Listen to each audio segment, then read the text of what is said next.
Level sun su kacheng na insung kong suk lang dingana in hoi no le sin ko ma sa takin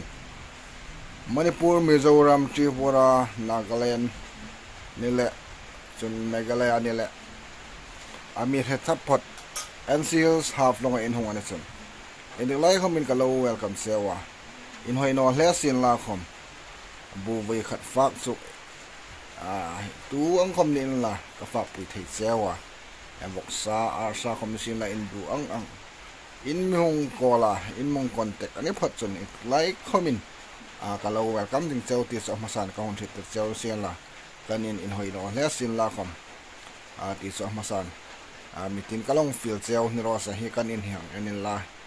e moding in khom no hi si te in kanang me kanang kho satok tok ani mi than tam tak chun ka phing he aloin bel lei khom chun ninga ta e anai ding damin an mi lo ring laka an mi lo ring sul hle ani ti chu kong suk lang na sin la hi ka in kong suk lang na san tak chu mi tam tak in hoi tak taka umman mi son laka an mi ho pha le e top down in ai lo hong nei kha an hoi no hi voi su na hi kan in kong suk lang na sin la hi kan mai ana ni kan no hi wa hi kan autte hi voi sun pachin ni ana fa kan hang song pe an chu hi kan zal khom khom hong suk lang mat ka de hi wa hin asir takin kai ka zala alai hin kan no hi asir tak son kan autte gala ni hi kai ni hi family members pathum char kan la ni chulain ka ti ang khan mi khul nom tu hai ta ding chuning tik lai khomin kalo welcome jing cheu ani ti chu ka hon thit ter chewa hi kan chauka electric an thim khobela hi kan chauka dining table ania hi wa hi gas